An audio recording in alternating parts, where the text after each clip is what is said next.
हसन उसे उठाए अपने कमरे में आया था। धीरे से उसे बेड पर लेटाया। ज़ैनब दवाइयों के ज़ेरे असर अभी गहरी नींद में थी। उसके करीब बैठे वो बगौर उसके चेहरे को देखने लगा था। उसका जर्द चेहरा देखकर उसे शर्मिंदगी ने आन घेरा, लेकिन कुछ पल के लिए सिर्फ। उसे अपनी औलाद खोने का गम महसूस करने का एहसास सिर्फ कुछ देर हुआ था। ज़्यादा परेशानी तो उसे ज़ैनब के होश में आने के बाद के रद्द-ए-अमल की थी। जाने वो उठकर क्या करेगी। उसे यकीन था कि वो उसे अपनी झूठी मोहब्बत और आंसुओं से बहला लेगा। उसे न अपनी गलती का एहसास था, न अपने बच्चे को खोने का गम। बस इस वक्त आंखों पर दौलत का खुमार छाया हुआ था। वो खुद भी काफ़ी थक चुका था, इसलिए ज़ैनब के करीब ही लेटता वो आंखें मूंद गया। आबान फ्रेश से ऑफिस गया था। मीटिंग अटेंड करते वो अपने ऑफिस में आकर अभी बैठा था कि इसका फ़ोन बजने लगा। स्क्रीन पर आती शाद साहिब की वीडियो कॉल ब्लैंक होते देख उसके चेहरे पर बड़ी खूबसूरत मुस्कुराहट नमूदार हुई थी। कॉल यस करते उसने सेल स्टैंड पर लगाकर अपने ऐन सामने रखा था। अस्सलामुअलैकुम मेरा बच्चा, मेरा गुड्डा, कैसे मिजाज है छोटे शाह के? आबान ने स्क्रीन पर नजरें जमाए जान निसार होते पूछा था, लेकिन मुकाबिल उस पर तपा बैठा था। वालेकुम अस्सलाम। I am not good dad and don't call मी गुड्डा, आई एम वेरी अपसेट। वो मुंह फुलाए अपने इंग्लिश लहजे में बोला। वाई माई गुड्डा? आबान उसे तंग करने की खातिर बोला था। Dad I said don't. आंखों में वाज़िया नाराज़गी लिए वो खफगी से बोला तो आबान ने मोहब्बत भरे लहजे में पूछा। वो नाक चढ़ाता बोला था कि आप नहीं जानते, मैंने आपको कॉल नहीं की अपनी स्कूलिंग की वजह से, और आपने भी मुझे बिल्कुल याद नहीं किया। मैं आपसे सख्त नाराज़ हूँ और अब आपको बताऊँगा भी नहीं। एक सीक्रेट 7 साला मुस्तफ़ा मुँह फुलाए अपनी नाराज़गी का इजहार करता आबान को बेहद खूबसूरत लग रहा था। बात करते हुए गालों में पड़ते गड़े उसके मासूम चेहरे को और भी दिलकश बना रहे थे। उसको पहली नज़र में देखने वाला फ़ौरन पहचान सकता था कि वो किसका बेटा है। खूबसूरत आंखें, गोल्डन बाल और चेहरे पर बला की मासूमियत लिए मुस्तफ़ा शाह आबान चौधरी को अपने दिल के करीब महसूस हो रहा था। वो जब भी उससे बात करता उसका दिल करता अपने बेटे को सीने से लगाए, उसको खुद में भींच ले, दुनिया की नज़रों से बचा कर रखे अपने शहजादे को। यही वजह थी कि कभी उसने उसे वापस आने का ना कहा था। वो नहीं चाहता था कि किसी की बुरी नज़र उसके बच्चे पर पड़े। उससे बात करने के बाद वो कितने ही दिन बेचैन रहता, इसीलिए बहुत कम कॉल करता था, और अब भी यही वजह थी। लेकिन दूर बैठे छोटे बच्चे को क्या मालूम, वो तो अपनी नाराज़गी जितला रहा था। सॉरी मेरे बच्चे, मेरे गुड्डे, नाराज़ ना हो, मैं बिज़ी था काम में, और अब आपके भी एग्ज़ाम थे ना, इसलिए नहीं बात कर सका। प्लीज़ डैड सॉरी कर रहे हैं।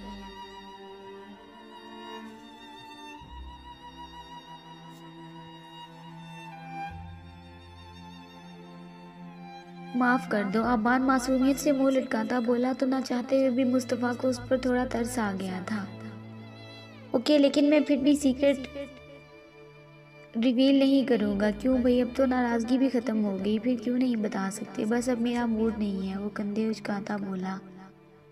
तो आबान को उसकी इस हरकत पर बेतहाशा हंसी आई, लेकिन वो उसके सामने मुस्कुराकर अपनी शामत नहीं लाना चाहता था। मेरा गुड्डा तो बहुत प्यारा है, बहुत अच्छा है, जिद नहीं करते मेरी जान, बताओ अपने डैड को। नो, नहीं बताऊंगा। वो अपनी जिद पर अटकता गर्दन नफ़ी में हिला गया था। डैड मैं बताऊं। मासूमा स्क्रीन पर सामने आती चहकती बोली थी। हाँ मेरी गुड़िया बताओ, शाबाश मेरा बच्चा। No Masooma, don't do this. Mustafa Masooma को आंखें निकालता बोला था। डैड भाई वांट बाकी, वो टूटे फूटे लफ्ज़ों में ऊंची आवाज़ से कहती भाग गई, और पीछे मुस्तफ़ा चीख मारकर मिज़ना को आवाज़ें देने लगा था।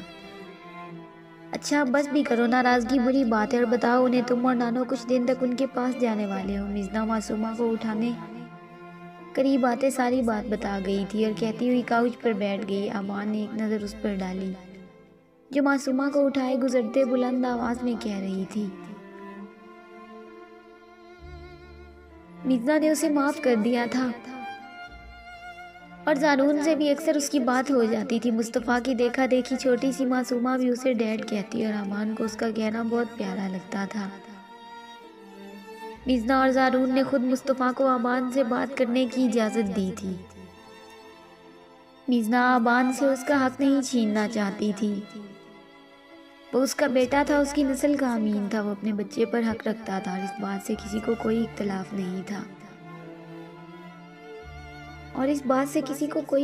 नहीं था। सीरियसली शादी कब तक आने वाले हैं आप? आबान खुशी से निहाल होता इस्तिफसार करने लगा। सॉरी, अब ये कोई नहीं बताएगा। करीब बैठी सनाया बेगम को देखता वो बोला था, अच्छा भाई नहीं बताते कुछ भी, जो दिल चाहे करो। Wow that's great. फजर को बताया, वो कितनी खुश होगी जानकर। आबान मुस्कुराता पुरजोश सा बोला था, आपसे पहले इन्हें बता चुका हूँ। मुस्तफ़ा आंखें घुमाता बोला तो आबान ने पुरशिकवा निगाहों से उसे देखा। इसका मतलब है सबको इल्म है आपके आने का, लेकिन मुझे ही नहीं पता। हाँ तो आपके पास वक्त कौन सा है मेरे लिए? ऐसे तो ना कहो यार डैड की जान, माफ़ी नहीं मिल सकती। अपने कान पकड़ता वो चेहरे पर मिस्कीनियत तारी करता बोला था। मुस्तफ़ा को अपने डैड पर तरस आ ही गया था आखिरकार। Okay but next time be careful now smile. दादों के साथ आ रहा हूँ मैं। मॉम को तो बोल बोल कर थक गया, लेकिन दादो जानी की तबीयत की वजह से वो नहीं आ सकती और मैं मज़ीद इंतज़ार नहीं कर सकता, इसलिए मैं नानों के साथ आ रहा हूँ। आपको हमें रिसीव करने आना है और सीधा हवेली जाना है। मैं फजर अब्बू और बी अम्मा से सबसे उदास हूँ और फिर मुझे वहाँ सब कुछ देखना है, आपका हाउस, आपका ऑफिस और बहुत सी जगहों पर भी जाना है। वो पुरजोश होता आबान को अपने आगे के प्लान सुना रहा था और आबान के लिए यही सबसे बढ़कर था कि वो इतने सालों बाद अपने बेटे से मिलेगा, उसका लफ्ज़, उसका एहसास महसूस करेगा। यूं ही बैठे वो लोग बातों में मगन रहे। ज़ैनब के हवास लौटे तो सर में ठेसें उठने लगी थी। वो इर्द गिर्द नज़र दौड़ाने लगी। वो इस वक्त अपने कमरे में थी और बिल्कुल अकेली थी। जहन के पर्दे पर गुजरे लम्हे याद आए तो आंखें भीगने लगी थी। नामहसूस अंदाज में सबसे पहले उसका हाथ अपने पेट पर गया था।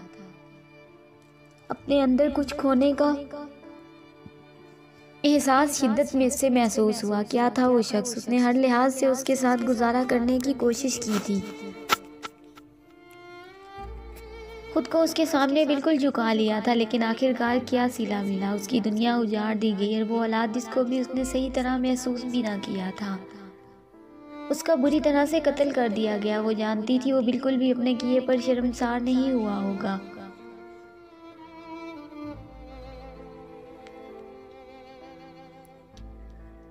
उस शख्स की आंखों पर जो पैसे की हवस सवार थी वो इतनी जल्दी ख़त्म होने वाली नहीं थी। लालच तो ऐसी बुरी आदत है जो इंसान को शैतान बना देती है, उसे अच्छे बुरे की समझ छीन लेती है। और वो शख्स तो अज़ल से उसका था ही नहीं। वो बहुत जल्द जान गई थी उसे, उसकी घटिया तबीयत को, लेकिन क्या करती? दूसरा कोई चारा ना था उसके पास। वो अपने भाई के घर को ख़राब नहीं करना चाहती थी।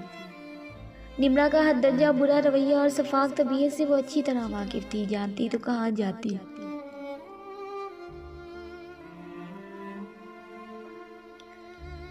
एक जालिम को छोड़कर जाती तो किसी दूसरे के हाथ लग जाती, दुनिया की भीड़ में कहीं खो जाती। वो इतना तो जानती थी कि दुनिया बड़ी जालिम शय है, ये इंसान को जीने नहीं देती। इसलिए तो आज भी लड़कियां मारे खाकर बेइज्जत होने के बावजूद ससुराल में पड़ी रहती हैं ताकि उनके पीछे वाले परेशान ना हो। और ज़ैनब भी उन्हीं में से एक थी। वो अपने सर में उठती तकलीफ को भुलाए मुट्ठियों में बाल जकड़े चीख चीख कर रोने लगी थी। अपनी पहली औलाद खोने का दुख उससे बर्दाश्त नहीं हो पा रहा था। तुम्हें खबर है तुमने किस खुशी को दर बदर किया, कैसी रोशन चिराग आंखों को तुमने वीरानियों से भर दिया। तुम्हें खबर है तुमने किस खुशी को दर बदर किया, कैसी रोशन चिराग आंखों को तुमने वीरानियों से भर दिया। मोहब्बत के किसी भी नुकसान को पूरा करना बहुत कठिन है, उदासियों की तशरीह करना तो बहुत आसान है, उदास रहना बहुत कठिन है। तुम्हें खबर है। उसका दिल चाह रहा था कि वो चीख चीख कर इस जालिम इंसान का गिरबान पकड़ कर उसे झंझोड़ के पूछे कि क्यों उसने इतना जुल्म किया उस पर। रोते रोते जब काफ़ी वक्त बीत गया तो अपने चकराते सर को थामे वो उठती वॉशरूम गई थी। अभी वो अपना चेहरा साफ करती बाहर निकली थी कि दरवाज़ा नॉक करके मुलाजमा अंदर दाखिल हुई। मैम साहिबा नाश्ता रेडी है, रूम में ले आओ या नीचे करेंगी? मेरा बिल्कुल भी दिल नहीं है कुछ भी खाने को। उसने बेहाल होते तकिए पर सर गिराते कहा था। मैडम आपने दवाई भी लेनी है, साहिब जी हुक्म दे के गए थे। आप प्लीज़ कुछ खा लें, मुलाजमा बेचारगी से कहती सर झुका गई। ज़ैनब जानती थी कि वो ऐसा क्यों कह रही है। अगर उसका हुक्म ना माना जाता तो वो पागल शख्स अपने अताब का निशाना सब मुलाजमों को बनाता। ठीक है, तुम यही ले आओ, बेड क्राउन के साथ टेक लगाते कहती वो आंखें मूंद गई थी। मेडिसिन लेने के बाद वो फिर से लेट गई। उसे अपना जिस्म बेजान सा महसूस हो रहा था। आंखें मूंदे उसे कुछ पल गुजरे थे कि हसन बगैर खटका किए उसके करीब आकर बैठ गया। ज़ैनब ने अपने पाँव पर किसी के लम्स को महसूस करते आंखों पर से हाथ हटाया तो वो सितमगर सामने बैठा उससे अपने गुनाह की माफ़ी तलब कर रहा था और उसके पाँव पर हाथ रखता नम लहजे में गोया हुआ, मुझे माफ़ कर दो ज़ैनब, मैं ऐसा बिल्कुल नहीं चाहता था। ज़ैनब ने अपने पाँव पीछे की जानिब खींच लिए थे और खामोशी से फिर से आंखें मूंद गई। बेशक मुझे बुरा भला ही कह लो, क्योंकि इस तरह खामोश, लेकिन इस तरह खामोश ना हो। तुम्हारी खामोशी मेरे लिए ज़्यादा तकलीफ दे है। ज़ैनब के जर्द चेहरे पर निगाह टिकाए कहता वो हाथ जोड़ गया। क्या कहूँ, कहने सुनने को कुछ बचा है अब? और प्लीज़ ये माफ़ी का नाटक मेरे सामने ना ही करें तो बेहतर है। मेरे ज़ख्म भरने के बाद मैं अपने भाई के घर चली जाऊंगी, तो बराए मेहरबानी जब तक मैं यहाँ हूँ मुझे तंग करने की ज़रूरत नहीं। दो टोक लहजे में कहती मुंह मोड़ गई थी वो और अपने रुके हुए आंसू बहाने लगी, जबकि हसन अपना गेम खराब होता देख सकते में जाने वाला हो गया था। प्लीज़ ज़ैनब ऐसा मत कहो। क्या वो तुम्हारी अकेली की औलाद थी? मुझे भी दुख है अपनी पहली औलाद खोने का।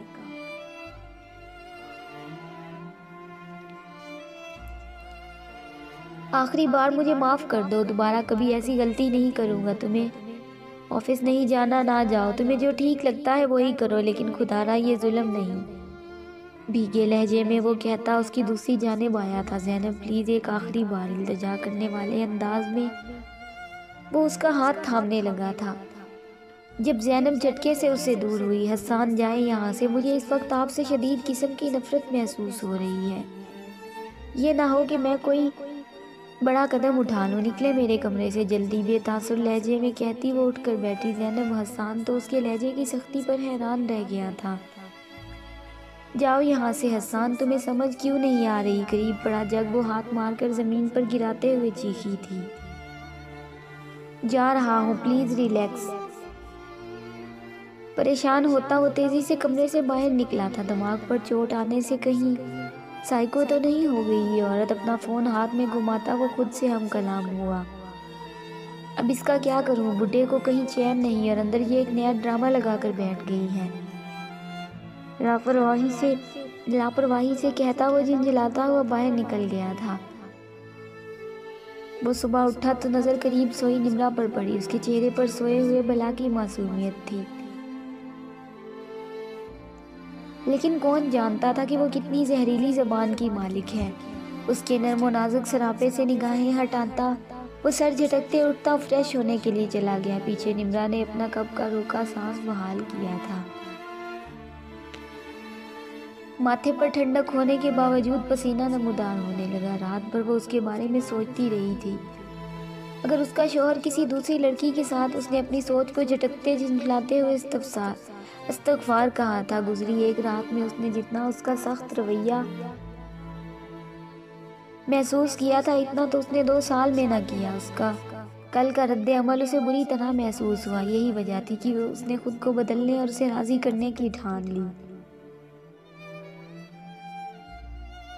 वो उसे सख्त नाराज़ था, लेकिन उसने सोच लिया था कि वो उसे मना कर रहेगी, देर से ही सही, लेकिन उसे एहसास था कि वो बहुत गलत कर चुकी है। अपने साथ सोई हरम पर कंफर्टर दुरुस्त करती वो उसे बाहों में बढ़ते आंखें मूंद गई। ताबिश चेंज करके बाहर आया तो उसे हरम के बिल्कुल करीब सोते देख जाने क्यों एक सुकून की लहर दिलो दिमाग में दौड़ती महसूस हुई थी। लाख इख्तलाफ के बाद भी वो चाहता था कि निम्रा अपना थोड़ा वक्त हरम को दे, उसे अपनी मोहब्बत का एहसास दिलवाए। लेकिन निम्रा के अपनी बेटी को लेकर इतनी लापरवाही ने उसे इससे मजीद दूर कर दिया था। वो जाने के लिए रेडी होता उसके करीब आया था। हरम के माथे पर लब रखते वो दूर होता, दोनों पर एक नज़र डालकर बाहर निकल गया। दिन कैसे गुजरे ज़ैनब नहीं जानती थी। वो उन गुजरे दिनों में अपने कमरे से बाहर नहीं निकली। हसन ने उससे कई बार बात करने की कोशिश की लेकिन वो मुंह फेर लेती। उसे उस शख्स से बात ही नहीं करनी थी। रो रो कर आंसू खुश्क हो चुके थे लेकिन रूह पर लगे जख्म अभी भी हरे थे। गुजरे दिनों में वो जिस अजियत से गुजरी थी वो बयान नहीं कर सकती थी। उसने आज ताबिश को कॉल करने का सोच लिया था। हसन बाहर किसी काम से गया था इसलिए उसने तेजी से उठते अपना बैग तैयार किया। सर पर लगी चोट तो ठीक थी लेकिन अपने अंदर पलती जान की कमी उसे अंदर से खोखला कर रही थी। कितनी खुश थी वो कि कोई तो होगा जिसे वो अपना कह सकेगी। लेकिन उस आदमी ने उससे उसकी खुशियां भी छीन ली। उसने कांपते हाथों से ताबिश का नंबर मिलाया था। दूसरी जानिब से फौरन कॉल रिसीव की गई। भाई कैसे हैं आप? ताबिश जो अपने ऑफिस में बैठा फाइल रीड कर रहा था ज़ैनब का नंबर देखकर फौरन कॉल यस की। अल्हम्दुलिल्लाह मैं बिल्कुल ठीक हूँ। मेरी मिट्टी कैसी है? ताबिश के प्यार भरे अंदाज से ज़ैनब का लहजा भर आया था। आंखें नमकीन पानियों से भरने लगी थी। वो क्या बताती कि उसकी लाडली बहन को रोंद दिया इस जालिम शख्स ने। अपनी आवाज़ को हद दर्जा नॉर्मल रखती वो गोया हुई थी। जी भाई मैं ठीक हूँ।